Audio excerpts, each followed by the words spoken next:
A few years ago, my brother needed help. I let him move into one of my rental properties, and we did it all legally, lease agreement and everything. Because I was renting to him at a break-even point, we agreed that he was responsible for all the house and yard maintenance. Well, he has 4 kids, and the hot water tank isn't enough for his family, and he wants a new one. I told him to go ahead. He then proceeded to take the cost of the hot water tank and installation off that month's rent. I reminded him of our agreement. He said he wasn't making improvements to my property for free. I said that the old hot water tank was fine, and he decided to replace it. A big argument ensued, and I didn't want to fight, so I said he wasn't allowed to make any further changes to the house without my explicit agreement. So we stopped doing maintenance as a protest. The house itself is not pretty, but it's solid. It's old, and the wiring in it was not meant for all the modern electronics we have. He wanted to add a new breaker box and run more outlets. I said no thanks. I can't afford that since I'm not making any money on the house. He started getting cranky about it, and the rent started getting paid late. I tried talking to him, but he said that he had to buy some stuff for the house, and he was low on cash. So I sold the house. While the house itself isn't great, it is in an older part of the city, and the property itself is 1/4 of an acre. Every time a house is put up for sale in the neighborhood, it's snapped up by developers and turned into multifamily units. Or one guy built a McMansion on his land. I know many of the developers, and I didn't even need to list the house to have it sold in less than a week. My brother found out when he was served with an eviction notice. He called me to ask, what the heck? So I told him that the house was causing me headaches, and I had an opportunity to make some money, and I took it. He said I should have offered him a chance to buy it. I said that he was having trouble making rent. How was he going to qualify for a mortgage? He said I was an idiot, and that he had the money. He was waiting to make me an offer. I asked him if he had the money, why was he late on his rent? He started bad-mouthing me to all our family. A few of them took his side and tried to say that I was being an idiot. So I offered all of them a chance to clear his debt to me if they wanted to share their opinion. None of them took me up on my offer. My parents are on my side, and they said I shouldn't have rented to him in the first place. I feel bad for my sister-in-law and the kids, but I won't spend the rest of my life subsidizing his. His rent covered the mortgage and property taxes, and I got no profit. The profit isn't always in the rent takings, right? The rent enables most landlords to maintain their asset, which is the property, which in itself should gain in value. When you decided to sell, you should have let him know. Maybe he could have swung the loan, and to give him the largest window possible for moving. Unless you feel there was a risk he'd damage the property to sabotage the sale, then you should have done that. Your inference that he couldn't buy the house is presumptuous. Everyone's the idiot here, meaning your brother's obviously an idiot, but you're a little bit of one too, for not telling him that you sold the house he's living in. Based on literally everything about this story, I'd say there was a higher than likely risk of intentional property damage, LOL. You're not the idiot. Your brother's a manipulative jerk. Getting out of monetary dealings with him was the smartest thing you could have done. Agree. If the brother was willing to play games with rent, how do you know he wouldn't pull a squatter's rights kind of move? OP had the instinct that they should probably complete the transaction before it could be interfered with. The fallout of doing this unilaterally is better than the potential of being the better person and informing them, giving them the potential to mess with the process. The whole better person thing is just ripe for bad actors to take advantage of you, family or not. I disagree. OP, you are the idiot. Holy crap. Why would you not tell your brother they're about to be homeless? I cannot imagine selling a house without notifying the person in the house. You, of course, have the legal right to do what you did. Turning your brother's family out on the street with no advance notice is one of those things that makes you the idiot, even if you are legally in the right. Also, updating electrical work is not unreasonable. You should have stuck with the agreement or renegotiated a standard agreement with standard improvements and higher rent. The reason you didn't warn your brother is out of spite. That makes you an idiot.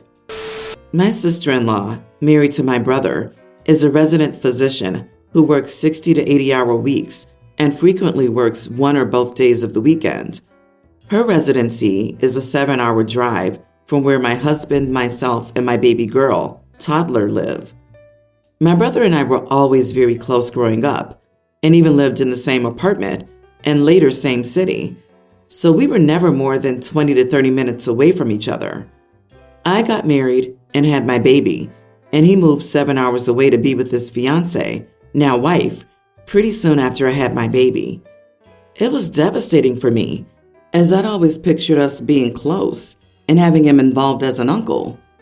Sister-in-law works from 6 a.m. to 5:30 p.m., 6 to 7 days a week, but does have some golden weekends where she has Saturday and Sunday off.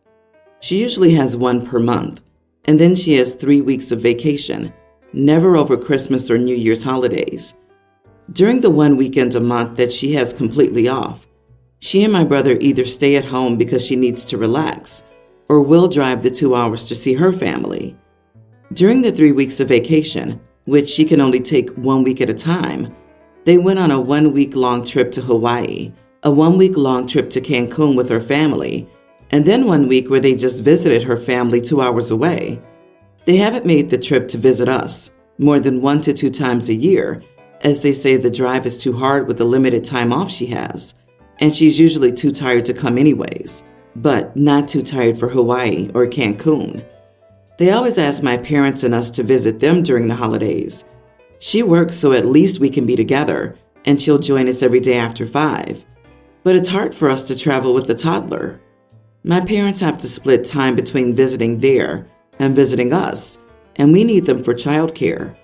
I've been asking my brother and sister-in-law to visit us more, even though I know her schedule is busy, and my brother got frustrated with me.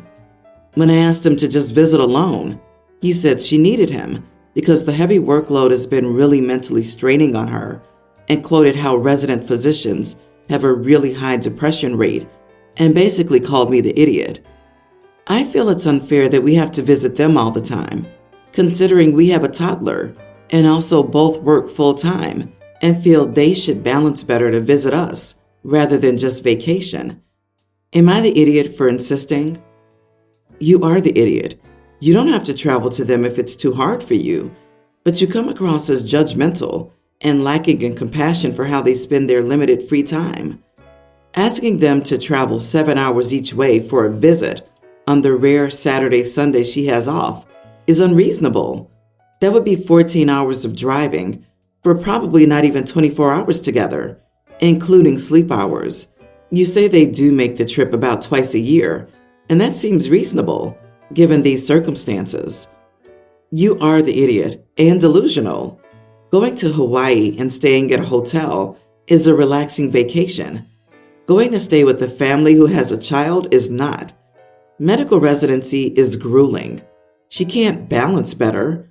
You have the right to wish you had spent more time with your brother. You do not have the right to expect it, though, nor to tell other people how to spend their vacation time. You also don't get to complain about your parents spending a little time with your brother rather than looking after your kid. They are his parents too, and it's not fair for you to judge how your parents do that. If they're unavailable, you'll have to find another solution for your child. OP probably expects him to babysit for free. She did say she expected him to be a more involved uncle. This is exactly the vibe I got. She's the one with the kid. She's the important one, and people should cater to her and her baby. Could you imagine if the brother had a baby? OMG, nuclear war. OP, keep it up, and you'll guarantee you have no relationship with your brother. I, female 19, live with my stepsister Nicole, 20. We live in a small 2-bedroom apartment while attending the same college. Our hometown is a small rural area that's around a 3-hour drive away. My dad married Nicole's mother around 11 years ago. Nicole and I know each other well and have spent a lot of time together. We haven't always gotten along, what siblings have, but we do consider each other sisters. Anyway, on to the story. So Nicole and I got sick of dorms and moved in together around 2 months ago. Back at home, Nicole never cooked for herself, not beyond microwave meals anyway. And now that we're both supposed to be living independently, she started cooking. But unfortunately, Nicole keeps forgetting to turn off the stove or oven when she's finished with them. At one point, this nearly caused a full-blown house fire when she forgot about the stove while a paper plate had been left on top of it. I kept gently reminding Nicole to turn off the oven or stove when she was done with them, but she just didn't seem to listen. I even tried putting sticky notes around the kitchen to remind her. Eventually, Nicole got irritated with the reminders and told me I was treating her like a child. I said I'm sorry if it came off that way, but she needed to remember. Unfortunately, the problem just kept persisting, and a near miss with the house fire happened again when Nicole forgot about the stove and she didn't hear the smoke detector because she was blasting music on her AirPods. Luckily, I noticed it and was able to put it out. I tried to have a talk with Nicole and told her this needed to stop. Nicole just got mad before I could even suggest anything and told me to get off of her case. She said I'm overreacting and that she could handle it. She refused to listen to anything I had to say and kept talking over me. This has made me anxious, especially when Nicole is home while I'm out. I bought some plastic child locks for the knobs that control the stove and oven, and I placed them there. I know Nicole can't open child-proof stuff. This way, she can't use the stove or oven when I'm out of the home. When I'm home, I can make sure nothing bad happens. Nicole and I have similar class schedules, so this shouldn't inconvenience her too much. Nicole went nuts when she noticed them and started screaming at me and telling me I was a control freak and bullying her. I yelled back at her and told her I wouldn't be doing it if she could act like a responsible adult. Nicole called me a witch and said I have no business controlling when she gets to cook. She's now gone to a friend's place and has blocked my phone number. My dad and stepmother got concerned after getting texts from Nicole, and they keep messaging me about it, telling me I needed to get Nicole to come back. Am I the idiot? Dude, she's 20 years old, and literally child-proofing the oven works? I'm freaking dying. My buddy tried to child-proof their refrigerator to stop their 9-year-old from getting into it, and it took her 15 minutes to sort it out and get into it anyway. Oh, right. You're not the idiot in the slightest. Left unchecked, your stepsis is seriously fixing to burn the place down and doesn't seem bothered by that fact. Not cool at all. Honestly, it seems like there's a competence issue here. She can't undo child locks. She can't operate a stove without killing everyone. There might be a hard conversation that needs to be had. She nearly burned down the house twice. That's 2 times too many, especially when something as simple as turning off the stove is involved. If she wants to be treated like a normal adult who's free to cook whenever she wants, then she needs to get her crap together, get checked for ADHD, and do it without nearly killing everyone in the house and burning it down. Call me over dramatic, but I'd rather have an angry sister than lose my life or my home. Agree. Tell your dad and stepmom you'll not sit back and allow her to burn your house down, and then move out. If you can't right now, then you need to get insurance and be on alert at all times. Buy a fire blanket and ensure your fire extinguisher is within its expiry date and you know how it works. Heck, buy multiple fire extinguishers. I'm blessed to be marrying the love of my life. My engagement party was booked at an upscale restaurant, and before the day, I sat my sister down and told her that I wanted the party to be focused on the wedding and to please not go above and beyond and take photos for her social media page. I might get flack for this part, but my sister's trying really hard to become famous online. I've never said anything to her because she's an adult and this is her life, but I didn't want her to pull any of her antics for my wedding because she doesn't just take a few photos to post.